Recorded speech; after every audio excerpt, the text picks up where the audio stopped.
Part 2. They talk about birds now, so they're putting together chickens, ducks and turkeys. 950 million are killed a year in the UK. 90% of their lives, I don't know if it says 90% of their lives are indoors or 90% of them are kept indoors. They're kept in sheds, 20 to 50,000 chickens each. Call me a hippie, every one of those chickens has got a soul. They're kept in near constant dim artificial light to maximise growth and increase production. They eat continuously. They reach slaughter age at 41 days due to selective breeding and genetic modification. At this point in their natural life, they would still be sheltering under their mother's wings. And they show footage of these chicks. Essentially, they're baby chickens in an obese adult body. Their young bones break under their excess weight. And when you see them trying to walk, you can understand that. It's horrific. And their weakness makes them unable to eat, drink or stand up, or sometimes too weak to reach food or water points. So I guess they do have some food. Well, obviously they're being fed grain. They're not being fed what they normally would have. This is the same for the other animals that we're talking about. They're given some water, just enough to stay alive, I guess. I think that was chickens he was talking about. So it's almost identical for ducks and turkeys, and we get images of them bloodied and flapping their wings, desperately trying to fly. Another aspect of this whole thing, of course, is denying them their nature. We don't wish that on humans. We want humans to express what we call human nature. Human nature is always a bit of a tricky one in terms of how much is nature and how much is conditioning, but you get the point. These animals are taken from their parents, denied their most natural instincts. As mentioned earlier, injured birds can be pecked and cannibalised by fellow birds. Many die from heart and lung failure before slaughter. I think I mentioned earlier the bedding is never changed in these. They're not in cages, but they're in these massive open areas, but completely overcrowded, feces everywhere, disease is rampant. They get foot rot and their sensitive skin can be scorched from the ammonia from the feces. The concentrated waste products also expose them to hydrogen sulfate, which is a weaker form of sulfuric acid. Dead bodies tossed away like garbage or left to rot. Now let's talk about turkeys. I'll be honest, I feel on slightly safer ground talking about this in June rather than in December. Since I've come to see meat for what it is, meat production, I'm not talking about the last 4 weeks. It's been something that's been gradual over the number of years. I always start to think that the spectacle of one turkey being spared on TV by the President of the USA is just utterly sick. In a way, it's just rubbing it in our faces that the rest of them will suffer horrible deaths. I think with turkeys, because there's so much association with Thanksgiving in the US and Christmas in the UK and obviously other countries, I think maybe the denial is more with turkeys. Now, there is a video which, again, it would be hilarious if it wasn't so tragic, of President Trump sparing 2 healthy turkeys. I was saying in the last show in episode 67, about people are billionaires and they're probably not even happy. And this is just classic Trump, isn't it? Oh, every other president spares 1 turkey, I'm going to spare 2. As if that's going to make any difference to the general fate of turkeys. And on this TV show, I mean, this really is just laughable. They'll live out their days as ambassadors for the farming industry. Absolute bullshit. And they cut back to the studio and, oh, isn't it great? Honestly, folks, if you haven't seen through TV, I don't know what to say. It's just so pathetic. Some of it's informative, yeah. I'm not down on the media completely, but these kind of things, it really is, like I say, a sick spectacle, this sparing of the turkey. Now, there is an activist who has a channel. He goes by the name of Joey Carbstrong, and he did a video, I think it was the end of last year, exposing this premium turkey farming. There's a guy called Paul Kelly who produces these Kelly Bronze turkeys, and he's been endorsed by Jamie Oliver, and I'm fairly convinced, unless Jamie Oliver is a very sick individual, which I don't think he is, I don't think he's got any idea of what happens on these premium turkey farms. And another example, I was saying in episode 67, celebrities don't know what's going on. Sometimes they do, sometimes they don't. But sometimes ordinary non-celebrities do or don't know what's going on. Just don't presume they do. Don't envy them. Now, I remember when I was a child, we had a turkey, and my grandmother used to sort of say in passing, "Oh, the poor turkey." And it's the sort of thing you think, well, that turkey's been killed, and you just move on. You don't really give it too much thought. And I mean, I think turkeys and chickens are maybe figures of fun as well. Turkeys just go gobble gobble and look a bit weird, and they're not the kind of animal that is going to naturally garner respect from humans, I would say. You know, when you think of a lion, obviously we don't eat lions, but when you think of a lion, it just looks absolutely magnificent, and we are very much afraid of them.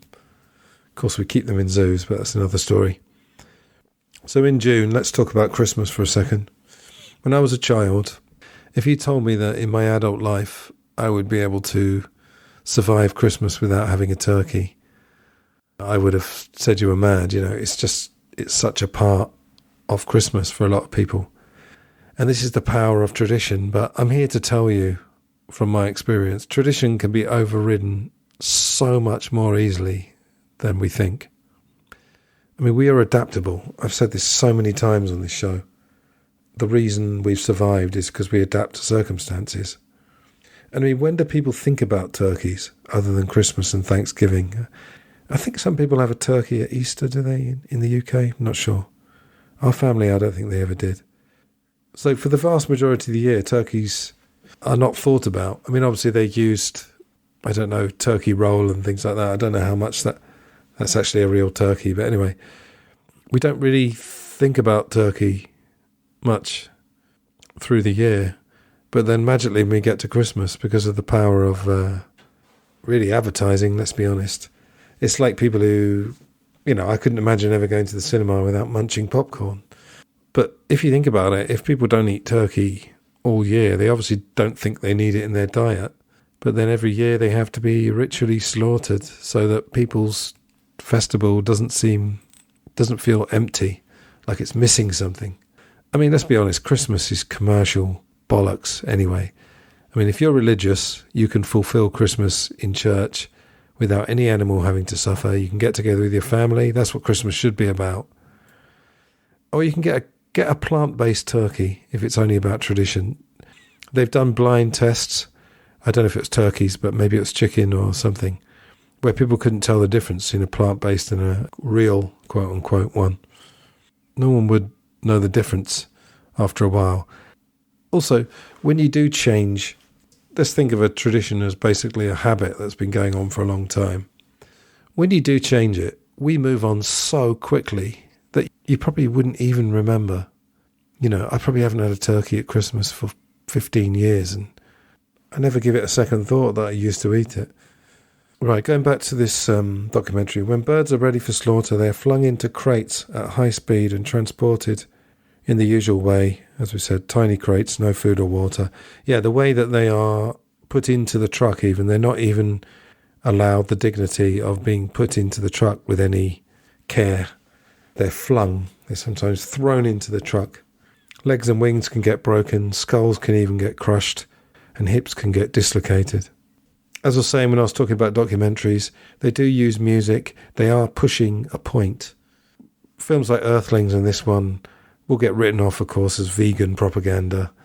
But my view of the use of music and so forth in documentaries and editing, same with films really, if you're using the music to hammer home a point that is not already being convincingly made, then you could say that the music is deceptive or, you know, it's a sort of trick. So I was saying that documentaries use techniques, but there's a difference between techniques and tricks.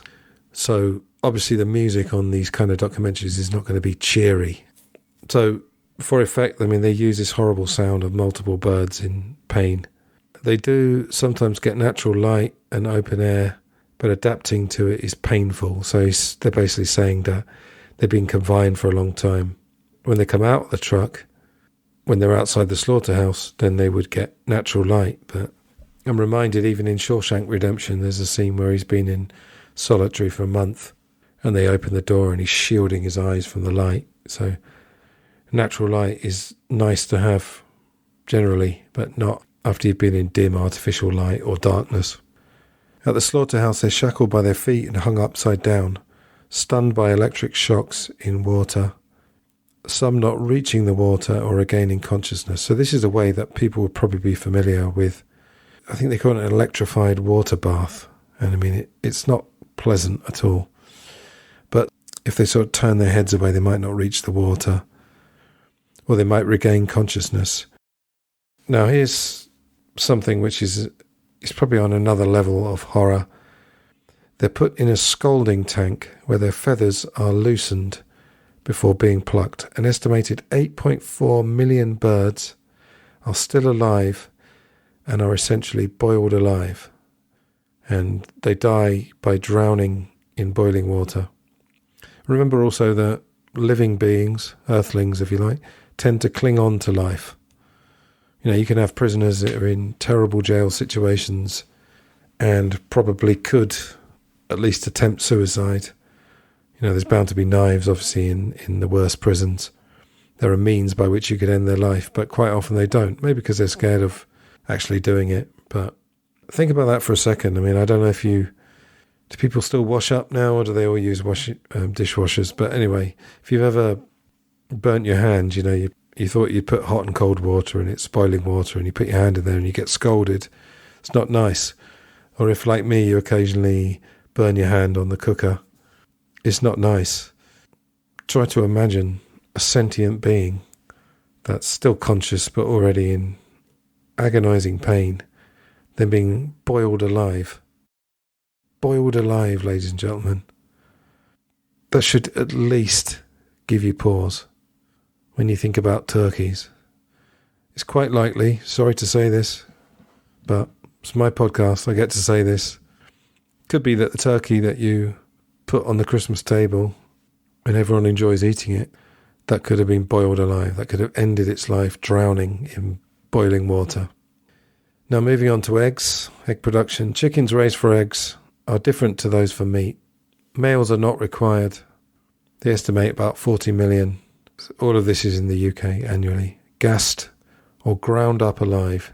I think this is my note. These chicks, baby chickens, are so small that on the video they kind of look like toys. When I watch this video, it's almost like someone in a toy factory just throwing toy chicks into, I don't know, not a dumpster, but throwing them around. I mean, okay, at least being ground up is macerated, as I mentioned at the beginning of the series. I suppose it's a quick death. Female chickens are debeaked before being transported to farms to produce eggs and then die. Now, debeaking, similar principle to the tail. In this case, it's to stop them pecking other chickens, to stop aggressive pecking and cannibalism. Now, just think about that for a second. I mean, they are so confined, they're all in distress. They can't do anything that they would naturally do, so they turn on each other. The debeaking itself, again, is a painful solution to a problem created by a painful and disgusting environment.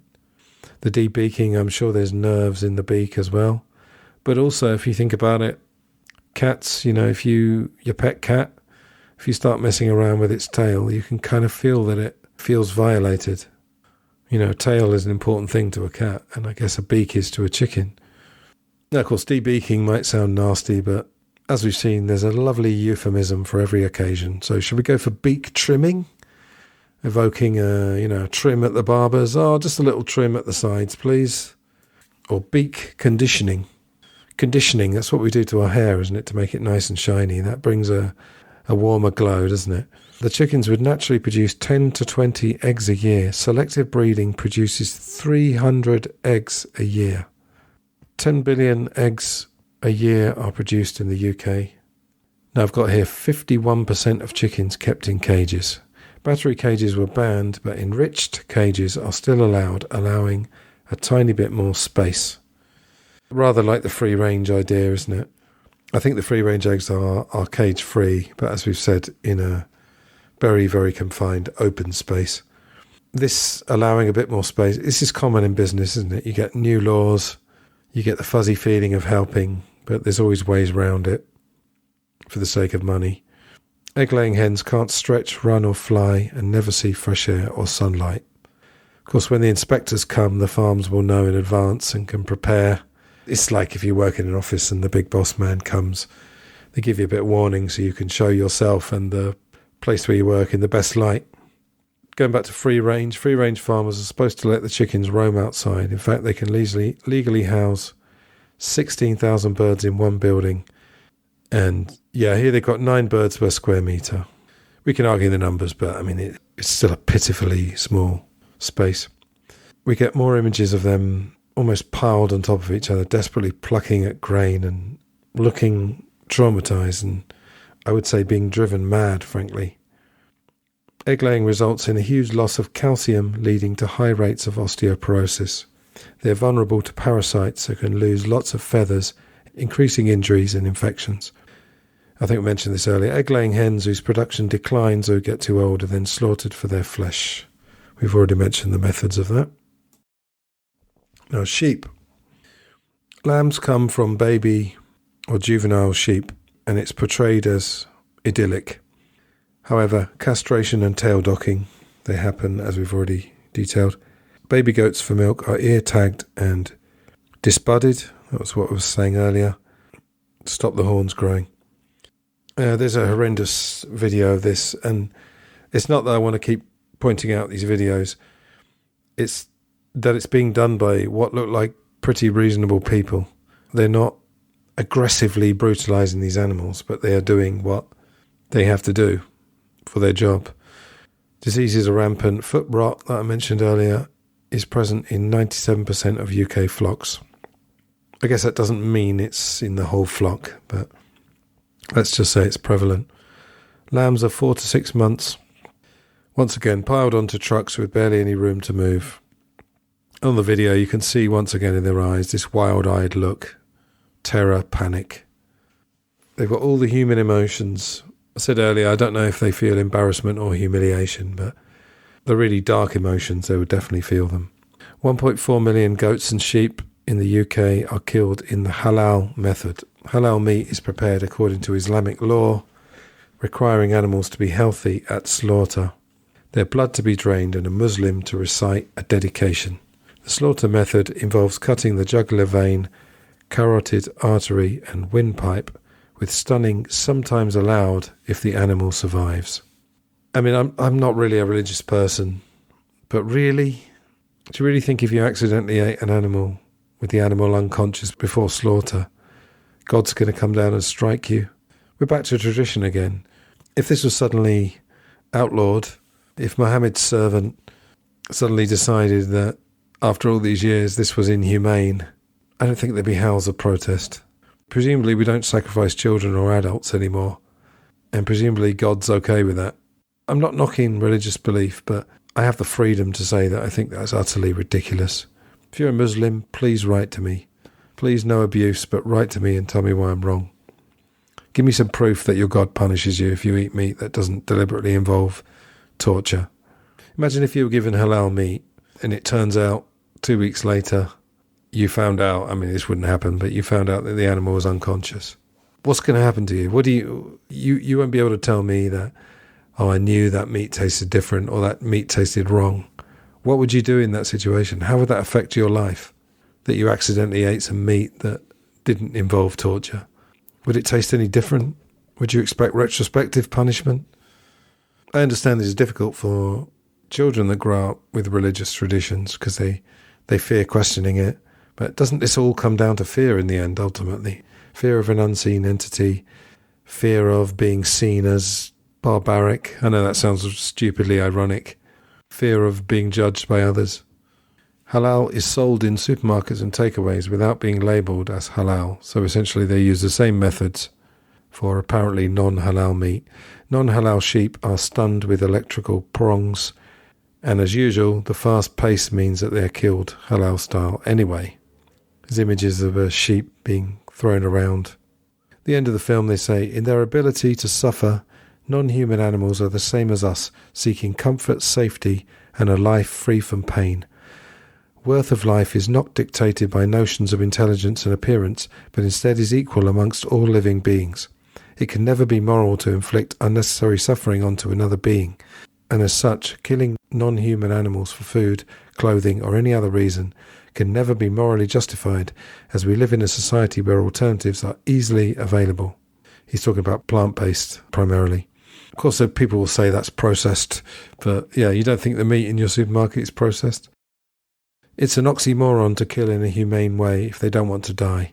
It is ignorance that allows us to consume and purchase without considering the industries we are supporting. So informing us liberates the animals and ourselves. From this moment on, you can never say that you didn't know.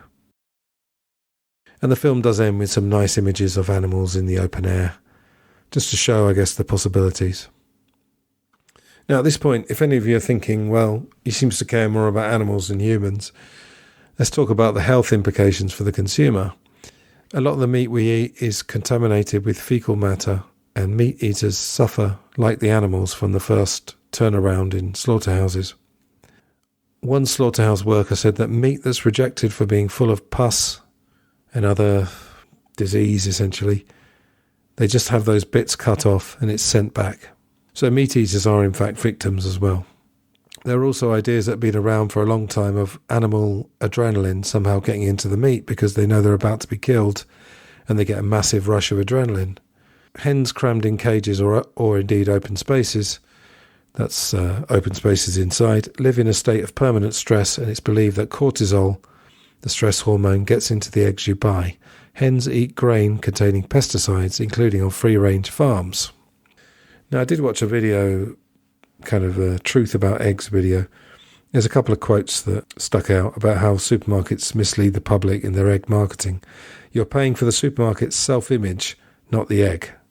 And you're paying a premium to feel informed while being kept deliberately in the dark. Now, you might know what Bill Hicks said about advertising and marketing, and it wasn't good. Obviously, they serve a purpose, but in the case of these eggs, someone is choosing these weasel words, you might call them. Someone is deciding it's okay for the public to be lied to. I don't know if people in advertising departments really know the truth, but I bet, marketing people have a fair idea. I think the truth about food really deserves its own podcast series. I don't know if I'll ever do that. I've obviously talked about it quite a lot in previous episodes, but as an example, golden yolks in the eggs, they're marketed as higher quality, these darker yolks. The logical assumption being that the hens have probably been treated better. In fact, they often contain additives that give them the darker colour and the illusion of better nutrition. So I think this is another quote from this video. You're not buying a better egg, just a better looking one. In an episode 67, I was talking about how we seem to be obsessed with aesthetics in society. Let's move on to the second documentary I'm going to look at. And this is by Jack Hancock-Fairs, who I mentioned right at the beginning. His video actually inspired me to do this podcast series. He made a film recently called The Dying Trade. It's a film about the things that I'm talking about in this series, but it's also about father and son, the son being a vegan activist and the father being a lifelong slaughterhouse worker. Jack's father first entered the slaughterhouse at 9 years old, and working in the meat trade was passed down from father to son. I won't go through the whole film, but I'll just mention a few things. It's a very good film, by the way. High recommendation, and it will be in the show notes.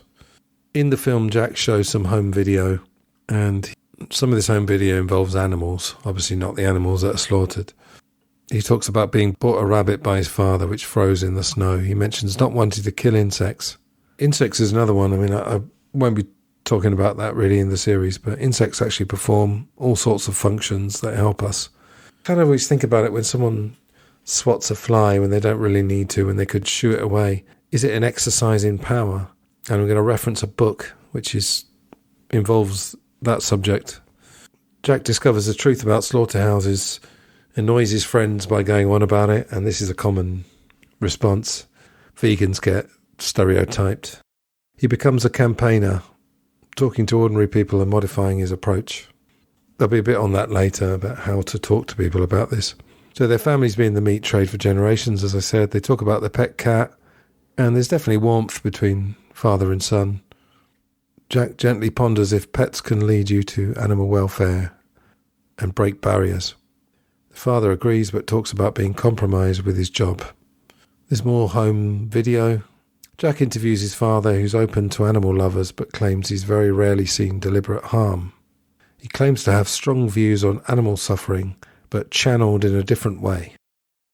Now I want to talk about Jack's father, and I'm going to send this to Jack, so please don't think I'm being offensive in any way. He actually comes across in the film as, I don't know, I've never met him obviously, but he comes across as quite a gentle soul in a funny way. The father, I mean.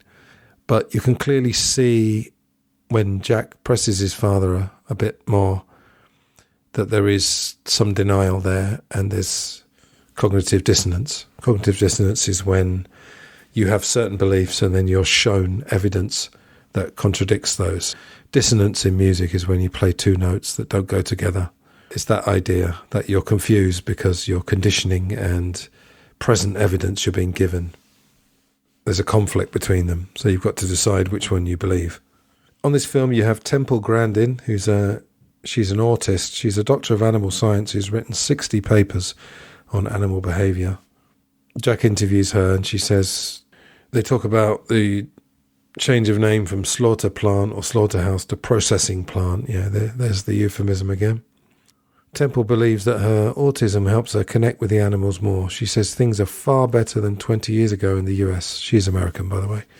She's a scary thought, really. I mean, I'm going to talk about bullfighting a little bit later on. It's a similar thing. It probably is better than it was X amount of years ago, but the progress is too slow.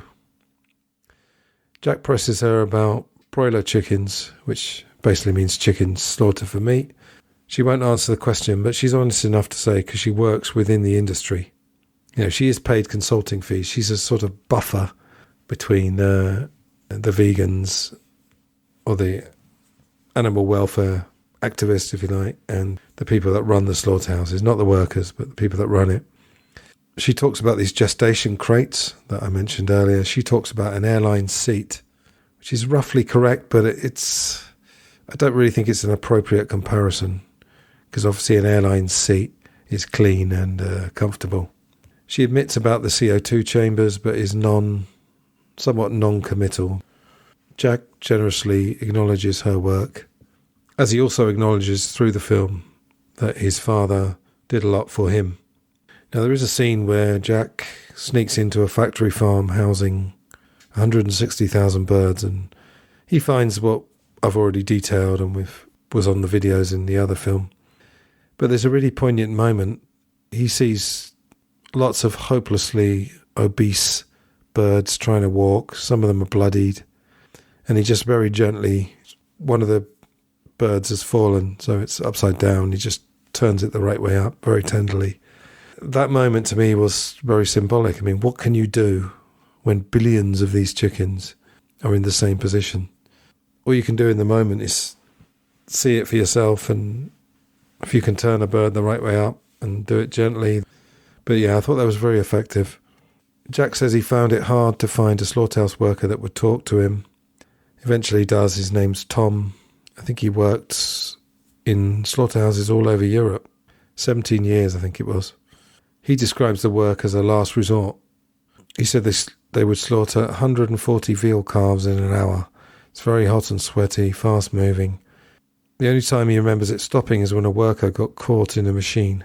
This happens a lot, by the way. Workers have got limbs caught in the machine. He says you have to harden up or leave, and he's desensitized. No time to complain, no time to stop. Now he has, rather than PTSD, he has a thing called PITS. And if you said, you've got the PITS, that would be pretty appropriate for this. It's perpetrator-induced traumatic stress. Now, some would say it's hard to sympathise. I mean, we're not going to be here sympathising with the Nazis working in the death camps. But as we will see later, I mean, they are quite compromised. Tom's self-medicated with alcohol for 15 of 17 years. He said when he came into the slaughterhouse and smelled the ammonia, that was the point where he switched off. That was almost his cue to switch off. His body was there, but not his brain. He imagined he was on holiday somewhere nice. Took magic mushrooms. He has violent dreams towards humans, he says. 6 nights a week, doesn't socialise, hides away, seeks therapy. Just play a clip, actually. I'm just going to play the short clip of Tom by kind permission of Jack. My role was to skin the animals. What are some of the issues that you were faced with when doing that? Right then, the first one is whether they're dead or not.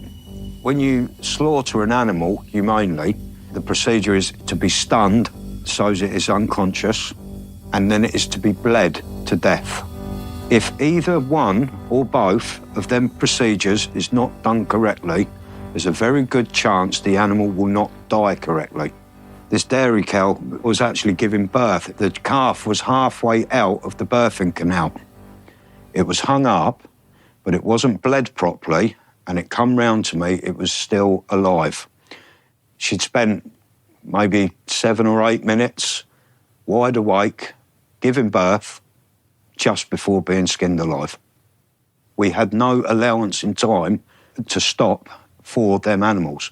So we essentially learned how to skin them alive. At the time, you're desensitised to it. You are expected to do that. It doesn't take very long. It only takes a matter of 20 seconds to do that particular job. Maybe 25 if it's alive, you know? It's just a little bit longer while it's kicking, while it's fucking cocking its leg, kicking your ribs while you're working on it, you know? It takes 25 seconds to do that, but stay with you for the rest of your life.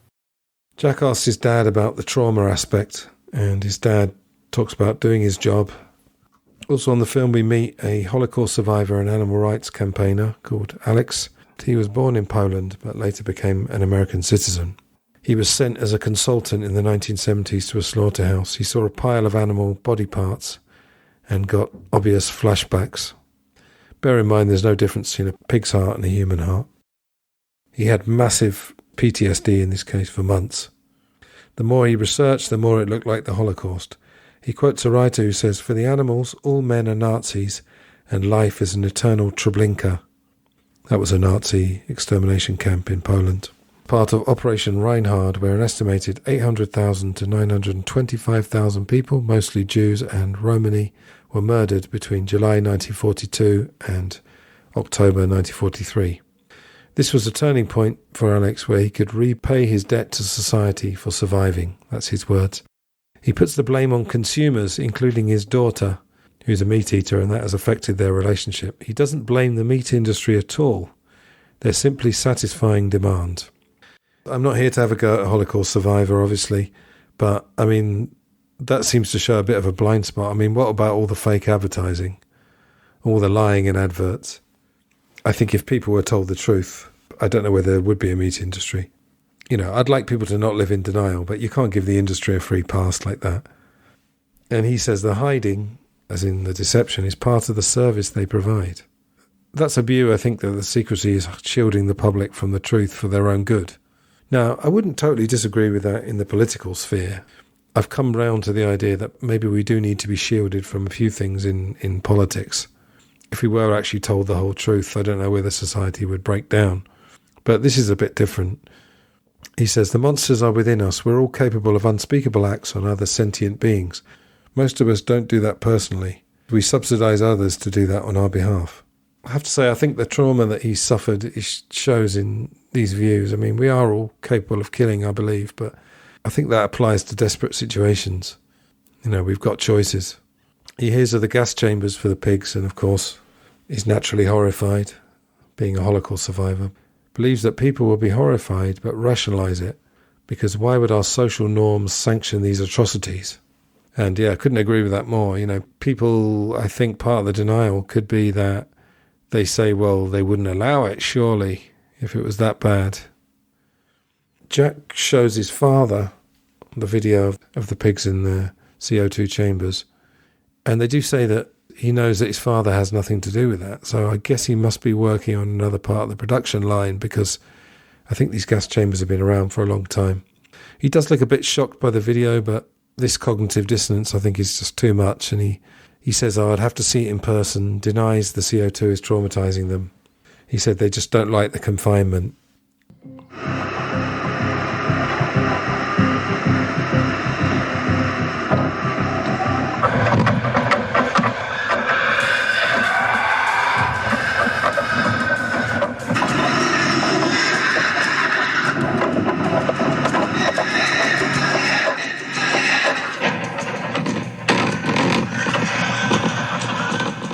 Jack presses him on, what if it was a dog in the chamber, but his dad doesn't want to answer on camera because of his job. Jack is clearly sensitive to his father's feelings. And like I said, I don't think his father comes out of this film looking bad or looking callous. He's actually quite open that this has been his life. Now, they also have on this film an amazing lady called Gail Eisnitz. I hope I've said her name correctly. She wrote a book called Slaughterhouse, which I am aware of, and I've had a flick through it. I probably will read it, but I'm sure Gail would understand that it's not going to be an easy read for a lot of people, just as Earthlings and some of these other films are not easy watches. She talks a little bit about her upbringing. She has a new book, by the way, and I'll put that in the show notes, and I'm hoping to have her on the podcast. She said she'd be very interested. She saw a documentary as a child where 2 polar bear cubs were left defenseless after their mother was shot dead by a hunter, and she looked in their eyes. Remember what I was saying earlier? That's the thing you shouldn't do if you want to be in denial, but she obviously doesn't. She did professional work as an undercover investigator. She formed a deep connection with a slaughterhouse worker who was unhappy about the skinning alive of cows in slaughterhouses. Gail blames the industry. I'm just going to break off for a second. I'm going to read part of a review of Gail's book by Alex Hershaft. He's the Holocaust survivor we just heard from. He's also the co-founder of the farm animal rights movement. This is quite a long review. I'm just going to pick out a few bits.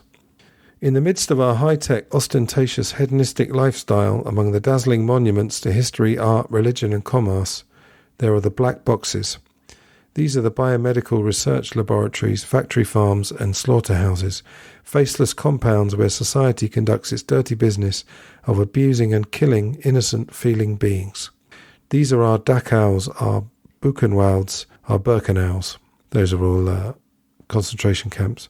Like the good German burgers, that's Burghers, we have a fair idea of what goes on there, but we don't want any reality checks. We rationalise that the killing has to be done and that it's done humanely. We fear that the truth would offend our sensibilities and perhaps force us to do something. It may even change our life. Slaughterhouse by Gail Eisnitz of the Humane Farming Association is a gut-wrenching, chilling, yet carefully documented expose of unspeakable torture and death in America's slaughterhouses. It explodes their popular image of obscure factories that turn dumb livestock into sterile, cellophane-wrapped food, inverted commas, in the meat display case. The testimony of dozens of slaughterhouse workers and USDA inspectors pulls the curtain on abominable hellholes, where the last minutes of innocent, feeling, intelligent horses, cows, calves, pigs and chickens are turned into interminable agony. And yes, the book may well change your life. I'm just going to read a couple of extracts from the book. The agony starts when the animals are hauled over long distances under extreme crowding and harsh temperatures. Here is an account from a worker assigned to unloading pigs. Quote, in the winter, some hogs come in all frozen to the sides of the trucks. They tie a chain around them and jerk them off the walls of the truck, leaving a chunk of hide and flesh behind. They might have a little bit of life left in them, but workers just throw them on the piles of dead ones. They'll die sooner or later. Another worker on cow slaughter. A lot of times the skinner finds a cow is still conscious when he slices the side of its head and it starts kicking wildly. If that happens, the skinner shoves a knife into the back of its head to cut the spinal cord. This paralyzes the animal but doesn't stop the pain of being skinned alive. And still another on calf slaughter. To get done with them faster, we'd put 8 or 9 of them in the knocking box at a time. You start shooting, the calves are jumping, they're all piling on top of each other. You don't know which ones got shot and which didn't.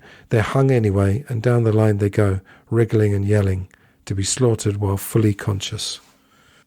Now, sorry to do this, but I'm just going to repeat one thing.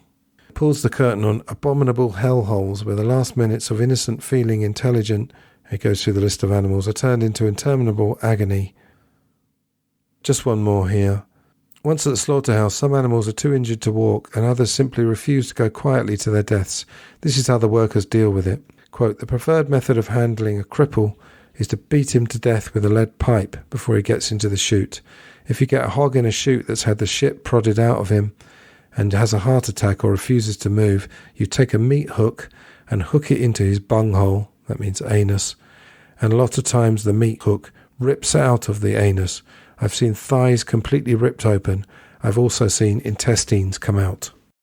I'm not doing comparisons really, but this is America. Her expose was on America. All I'm saying is I don't know if that happens in the UK, for example. I'm not going to presume it does.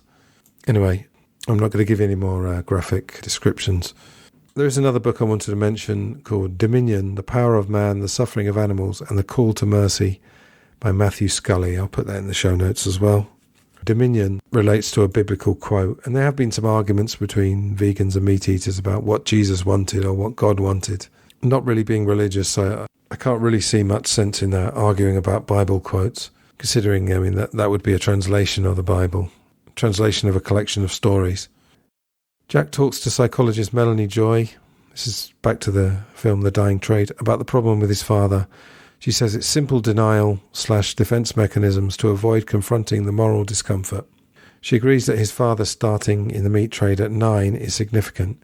She believes Jack should be more emotional, maybe write a letter, but he doesn't feel ready. His father accepted it at 9, got used to it, the brain took it on board, and he mentions a coping strategy. Now going back to Gail, there's an audio clip that sounds better in her voice, but I'm just going to read it to you. Since the animals can't speak for themselves, I tried to bring them to life for you. Now that I and so many others are becoming aware, we can finally contemplate the isolation and alienation experienced by those defenceless beings raised and slaughtered for food. I wish the animals I've written about and the countless billions of others could know on some universal level that someone somewhere is mourning their pitiful lives and violent deaths, crying for those in factory farms and slaughterhouses. Does anyone know we're here? Yes, we know. We've heard and we've listened. We know you're there.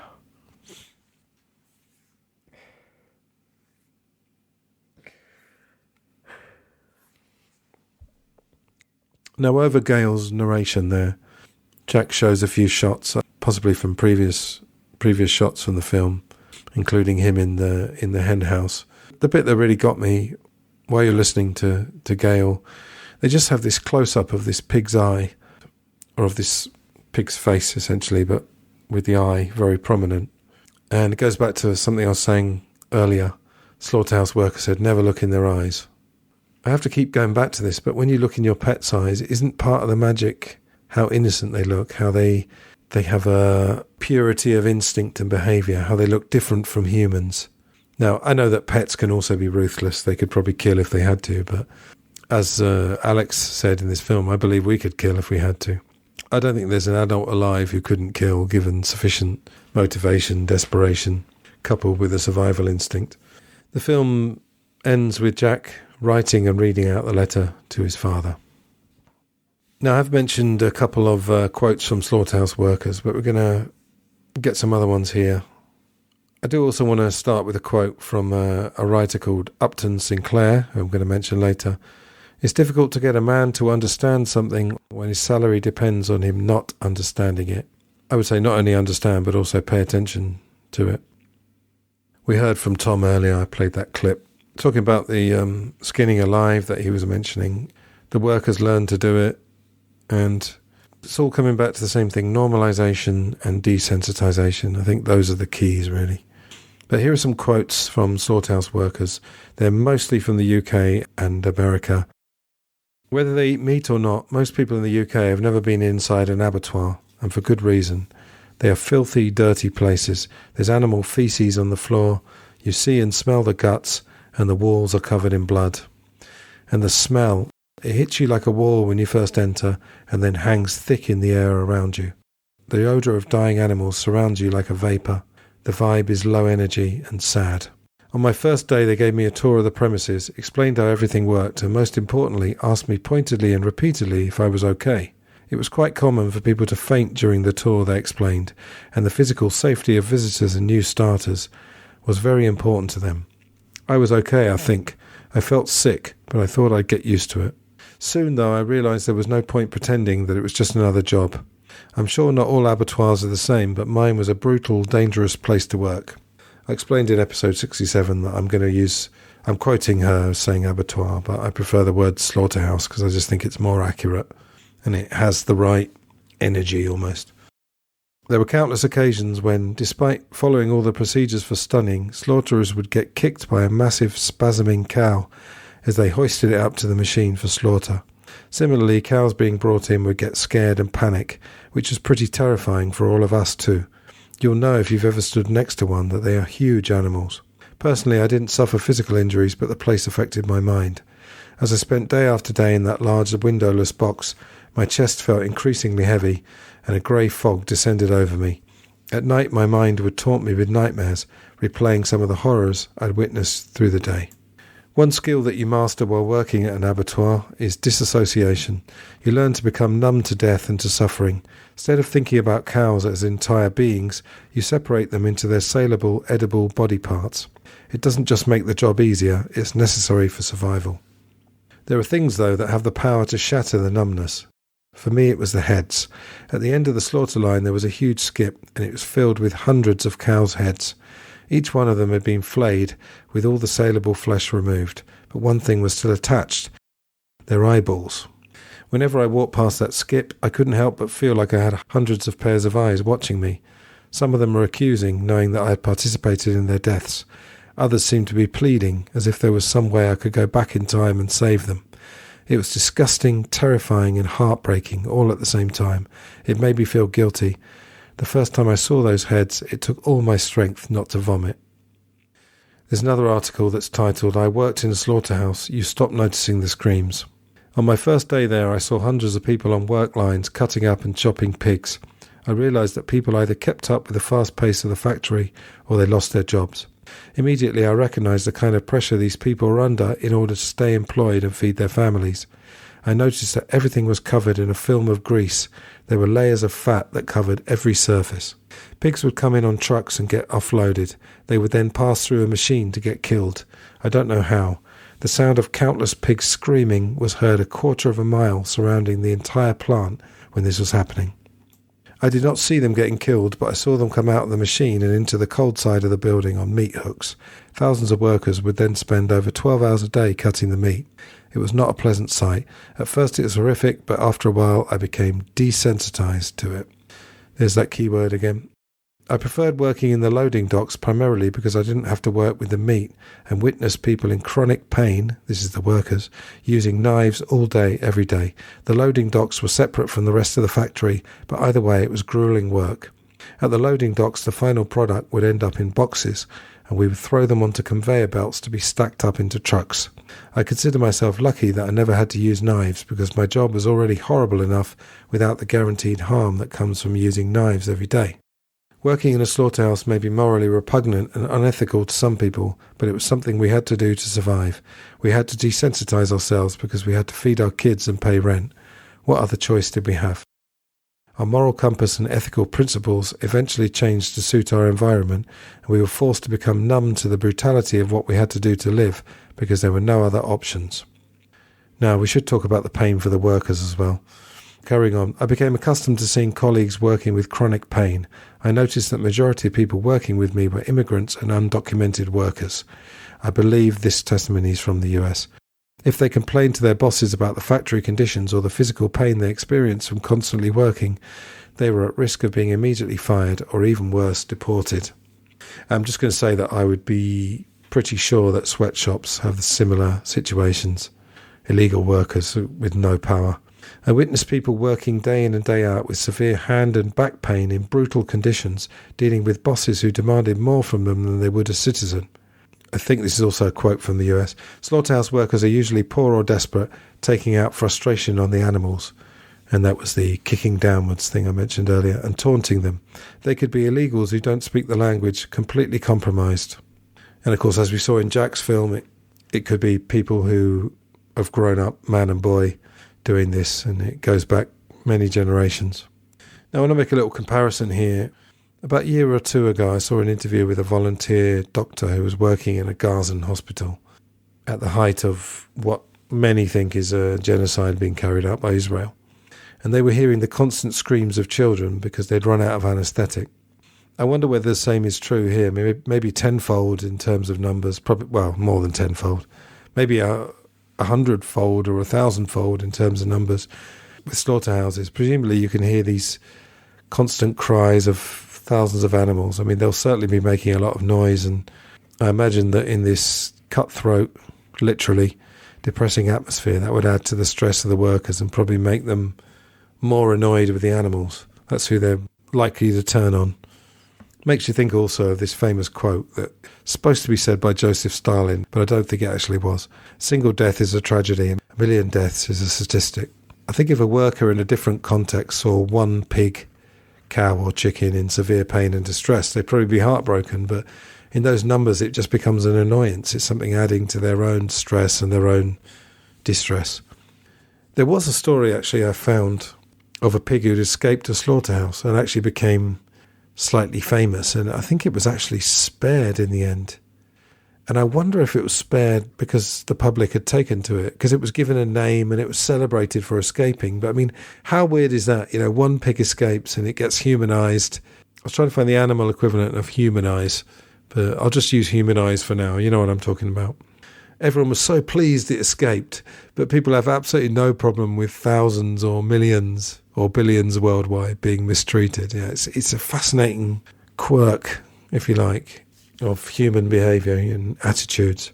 You know, I mean, if they didn't think animals were being treated badly, then why would they celebrate the escape of one so much? I don't know this for sure, the reason it was spared, but it's a tantalising thought that the public cared enough to actually change something. Now, looking more at the psychological aspects of all of this, I've read a lot of testimonies of soldiers in Vietnam talking about their experiences. And I think this really came from the training. I don't know how long the training process is in slaughterhouses, but you'd have to guess that they are encouraged to get used to the idea that animals are not the same as humans and that they can be killed in large numbers and we can more or less normalise it. So in Vietnam, so due to this training, soldiers, when one of their own was wounded, they would react in a completely human way. You know, they'd be trying to save their lives and would take it very personally. But when it was the Vietnamese, they had been, I can use the word dehumanised here, completely. This happened as well with the Nazis and the Jews, that they were portrayed as animals, in fact, like pigs or something like that. I mean, just to give you one story, being in a war, I haven't been in a war, but read a lot of testimonies. Being in a war is almost like being on a movie set, partly because it probably seems very unreal, but also because you have to sit around for a lot of time and then you have to suddenly get into action. And these soldiers would be very bored during the day, and sometimes they'd be in a village that they were effectively occupying. And one told this chilling story that there was an old lady or middle-aged lady hanging out washing, and they started just taking pot shots at her, you know, and having little competitions, see who could hit her. That was the state it was at, and I believe that's what it seems like they cultivate in their mind, this attitude towards animals. Now, when you look at I almost said sophisticated operation, an operation that in theory is well organised. It is actually organised, to give them a bit of credit. It's organised that the animal shouldn't suffer because it should be stunned before its throat's cut and then it's possibly boiled as well. But the fact that that clearly isn't happening, that's the crime really, that these production lines have to be so fast that there's no time to check if the procedure has been carried out properly. I said earlier about people with anger issues or, you know, sadists getting jobs there. I mean, that keeps me awake at night sometimes thinking about that. And the people that manage these places as well, I mean, they must be completely in denial. When you can tell yourself it's just your job, I guess you deal with it. I think if you've come this far listening to this, I think you should watch some of these videos. I think you'd be interested enough in the truth to see it with your own eyes. Just seeing thousands and thousands of these animals being treated the same way that objects are treated in a factory when they go along a production line. You know, and it's the total lack of dignity. Again, do animals have dignity? Do animals feel a lack of dignity? I don't know. I suppose at least these organised ones, probably it does happen fairly quickly. I mean, they are dealing with these animals very, very quickly. But you have to think, I mean, this is something I can't even think about really. The very low budget ones, you know, they don't have a lot of money. they still need to satisfy demand, and I can't even think about that, honestly. Now, going back to the workers, a lot can become loners, they can become depressed, alcoholic. One guy said he went from being quite a sociable, gregarious character to a quiet person who found it difficult to be out in social situations. There was a Vice article, and they quoted a guy who started in slaughterhouses at 16. He said, "You need a calm attitude and to know exactly what you're doing. I mentally go through the slaughter plan, adjust to the animal, and try to assess its mood. Animals react to a person's attitude." And I'd say that's the same of babies and very young children. They don't understand the words, but they can pick up on the vibe almost. If I go about my work in a calm and determined way, the animal will sense that. Before I apply the bolt gun, this is what I was talking about earlier, it delivers a sharp steel bolt to the head, or the shock tongs, which kill by electrocuting the animal, I think to myself, okay, it's your turn, I'll put you out of your misery. That may sound a bit esoteric, but I think it's better than pulling the trigger impulsively. He talks about the routine. Every Monday we order the animals to our slaughterhouse. The vet first assesses the animal's behaviour and checks any medical findings. Then it's time to stay calm. As soon as the door to the transporter vehicle opens, we try to be quiet and careful to limit stress to the animal. We lead animals one by one to the slaughter room so they don't have to watch the slaughter. Now, of course, a lot of times they will hear the slaughter and they will hear the cries of the animal before them. I'm sure a lot of them do see the slaughter, but this person, I'll take him at his word. He does seem to be wanting it to be, I was going to say as painless as possible, but he wants to limit the pain of the animal, psychological and physical. Carrying on, especially in large farms, things are sometimes more brutal. There, the meat is often treated as a commodity. When you kill on a daily basis, you lose touch with the animal and only see meat. After my apprenticeship, I worked in a company like that. A total of 260 pigs were slaughtered in 1 hour. That takes its toll on you physically too. Every day I cut belly fat out of pigs with a metal claw, and by the weekend my fingers were completely swollen. After 2 months I quit. I think the life of an animal has to be appreciated.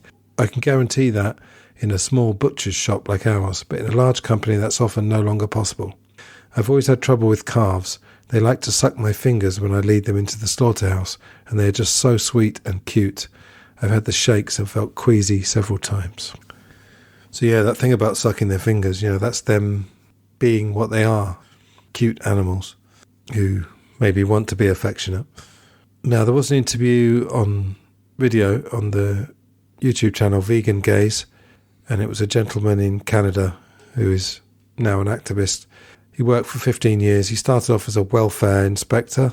He got a job from a relative, so he felt like he was obligated somehow to stay in it for a certain amount of time. He said they performed autopsies on chickens. Didn't actually realise they performed autopsies on these animals. He had to watch videos of abuses to see if they would go to court.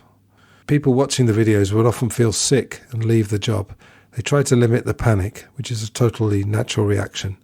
He talks about a mindless atmosphere, smell of blood and faeces, and the animals pick up on it. And I would argue they're maybe even more in tune with their instincts than we are. He doesn't do that job anymore, but he can get very triggered. He said, people don't choose this job. They don't dream of doing it as a child. Lots of women work there. There's injuries, exhaustion.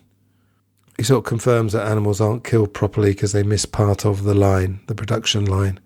He could hear pigs in gas chambers screaming from the outside. He talks about detachment, disassociation.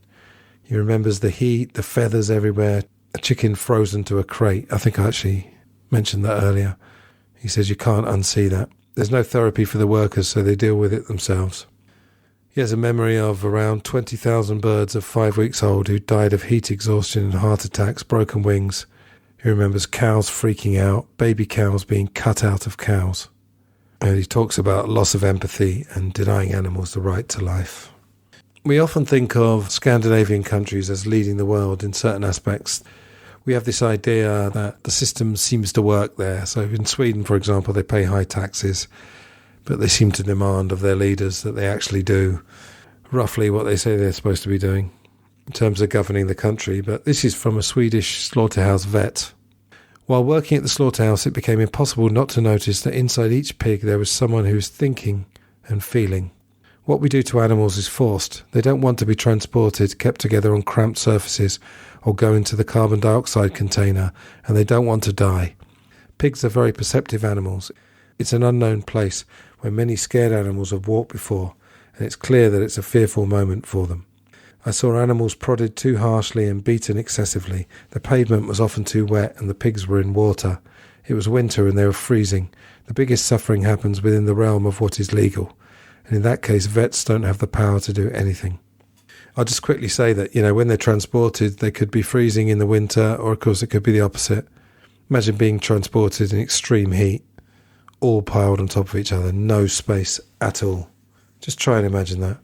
Sweden has an animal welfare law that promises more than it puts into action, and things are allowed that go against these regulations.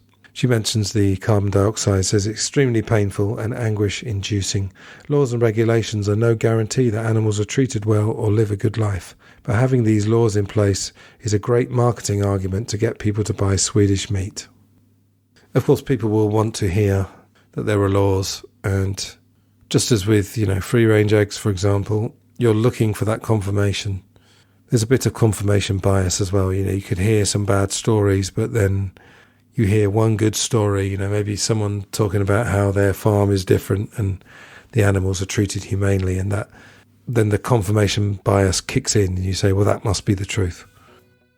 I hope we can find a way to live with animals that does not involve us dominating them. I hope we realise that we are just one species among others, not the masters of the planet. End of part 2.